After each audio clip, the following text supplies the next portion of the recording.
Halo guys, balik lagi sama aku Renata.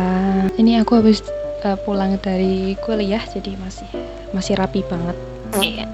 Habis mata kuliah metodologi penelitian. Oke, jadi aku bikin video ini tuh karena aku inget besok tanggal 18 Maret itu kan ada pengumuman SNBP gitu kan ya. Sekarang aku nge-tag video ini di tanggal 17 Maret di jam 12.30. Di sini aku kepikiran buat bikin, maksudnya cerita-cerita terkait gimana perasaannya ketika merantau gitu ya.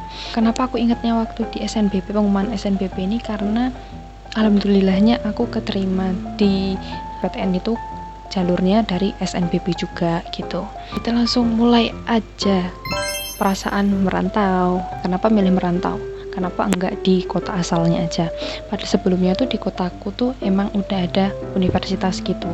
Cuma awalnya tuh emang aku nggak dibolehin merantau ya, seperti alasan klasik pada umumnya, karena aku perempuan, makanya aku nggak dibolehin untuk merantau gitu ya, kuliah jauh-jauh dari keluarga gitu. Selain itu juga alasan biar orang tua nggak mikirin biaya ngekos, makan, dan lain sebagainya. Tapi aku menegaskan kalau aku harus merantau, kayak jatuhnya mungkin secara kasarnya aku kayak maksa buat merantau gitu kan ya. Tapi ya akhirnya diturutin juga, aku akhirnya sekarang merantau gitu. Pilih merantau karena aku juga mikirin prospek kedepannya. Kalau kerja itu kan mungkin aku mikirnya, ya nggak tahu ya, perspektif anak SMA waktu itu tuh, karena kalau kerja itu kita hidup jauh dari orang tua gitu. Aku nggak tahu ya waktu itu tuh aku pola pikirnya gimana, tapi aku mikirnya dengan merantau itu tuh kita bisa dapat relasi baru gitu. Maksudnya kayak dari teman-teman daerah lain, mungkin di kotaku juga, mungkin di kotaku itu juga bakal dapet teman-teman baru dari daerah lain juga. Tapi tuh kayak enggak sesignifikan itu kalau misalnya aku merantau gitu. Sebenarnya tuh karena milih merantau ya, salah satunya alasannya kayak aku harus banyak beradaptasi sama dunia luar gitu kan. Nggak melulu harus bergantung sama keluarga terus, maksudnya harus deket sama keluarga terus ya. Walaupun di perantauan ini aku selalu mikir aku pengen pulang, tapi kan ya namanya juga tumbuh gitu kan ya, tumbuh jadi manusia, biar jadi manusia gitulah ya. Jadi biar jadi manusia itu juga harus ngerti dinamika.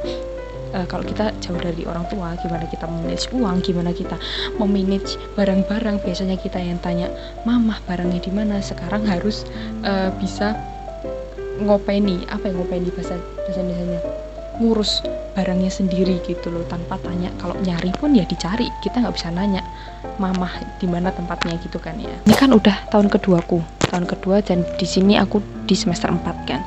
Di tahun kedua aku perasaannya sejauh ini tuh sebenarnya kalau homesick tuh malah di semester 2. Semester 1 tuh kayak ya masih beradaptasi gitu.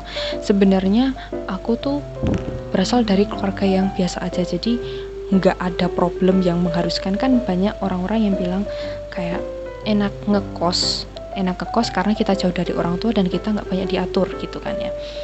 Tapi kalau bagi aku sendiri tuh itu mungkin iya, cuma ya di samping itu tuh aku juga kangen rumah, kangen masakan mamah apalagi gitu kan ya. Terus nggak bangun tidur itu nggak perlu cari makan, jadi makan tuh udah ada gitu, udah disediain mamah, kemudian nggak perlu masak, nggak perlu cari makanan gitu.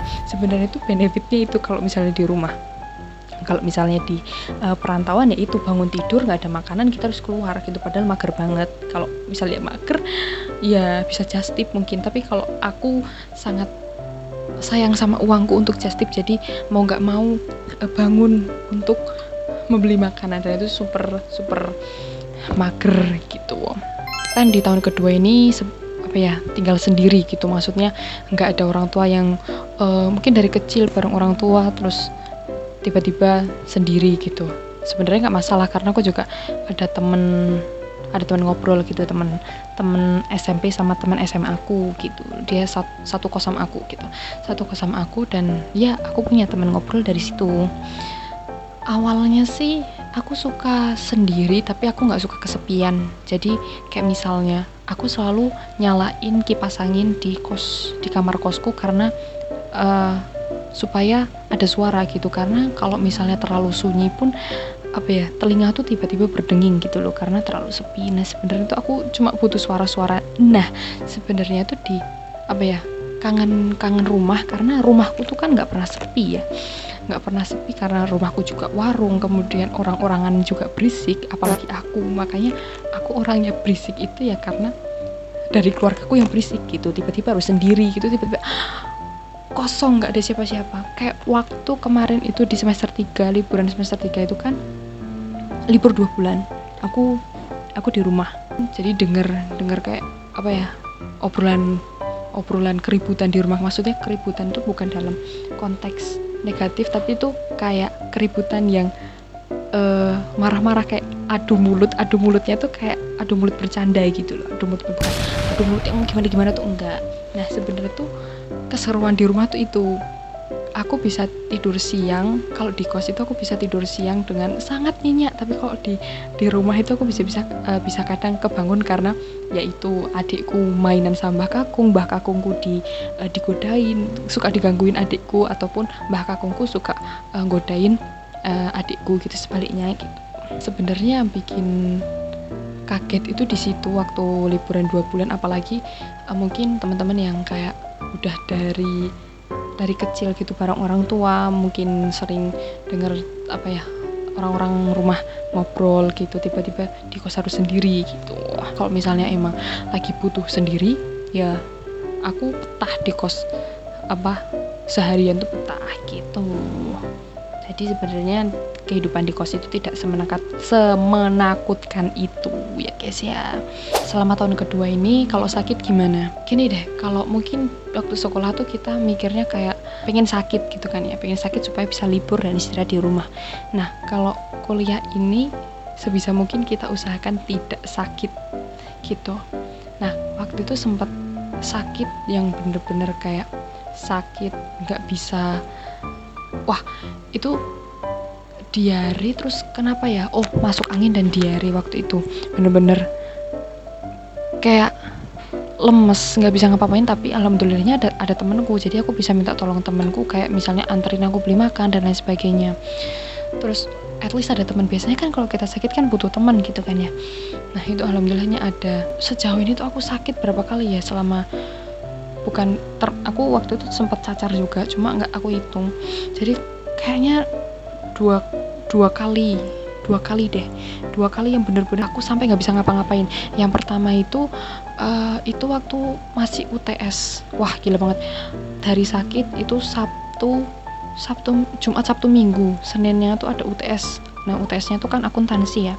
Nah alhamdulillahnya itu aku ada temen, jadi aku ada barengan buat nanti susulan. Walaupun persyaratan susulan di perkuliahan tuh nggak segampang minta susulan di sekolah gitu. Nah waktu itu tuh bener-bener nggak bisa bangun, dan aku sebenarnya mau memaksakan diri buat masuk gitu, tapi ternyata nggak kuat. Akhirnya minta temanku beliin obat, dan teman-temanku pada kesini ya, at least ada orang gitu yang ngajak aku ngomong gitu. Terus habis itu kalau yang kedua itu sakitnya karena aku masuk angin dan kemudian diare. Itu wah gila, itu bener-bener gak bisa, aku nyebutnya sakaratul maut gitu ya, karena bener-bener lemas, gak bisa ngapa-ngapain. Aku yang biasanya punya suara gede itu bener-bener suaranya kecil banget karena bener-bener lemes. Dan kalau dibilang nafsu makannya berkurang sih enggak, nafsu makannya banyak, cuma daripada bolak-balik gitu kan, bolak-balik beli makanan gitu ya, jadi kayak ya menghemat gitu. Jadi kalau misalnya tips buat anak-anak perantauan kuliah itu biar nggak sakit itu, kalau misalnya udah timbul gejala-gejala langsung minum obat yang biasanya aku sering minum itu paracetamol, kemudian imbus sama sangobion, obat tambah darah gitu. Itu yang pasti sering aku minum. Apalagi kalau misalnya muncul gejala pusing gitu, pasti nanti ya, kalau aku nggak mau minum paracetamol ya aku minum obat tambah darah gitu aja sih. Terus alhamdulillahnya sehat gitu. Jangan lupa kalau misalnya sakit makannya yang banyak, dipaksa makan yang banyak gitu. Nah kalau misalnya kangen rumah ngapain?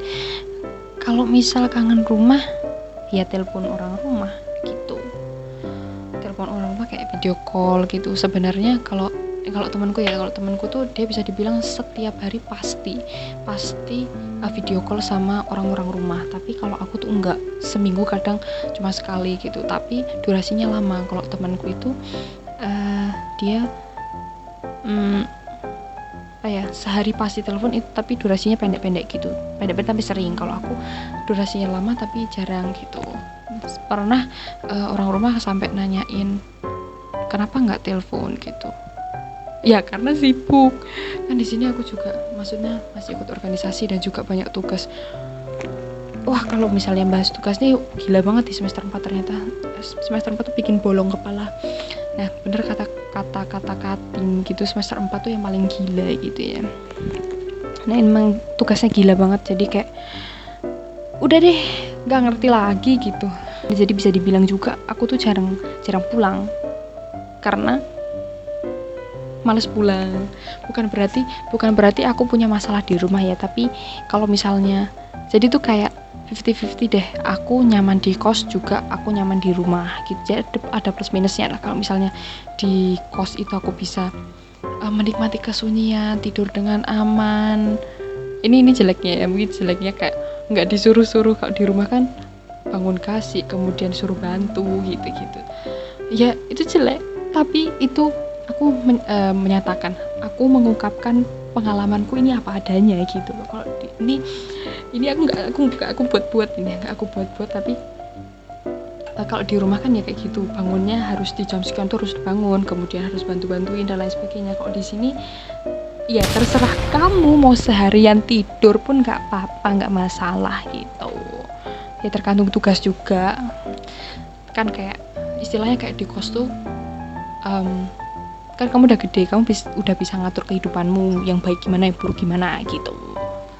Itu sih. Nah, mungkin itu sih video cerita-ceritanya, kisah kasih merantau itu gimana.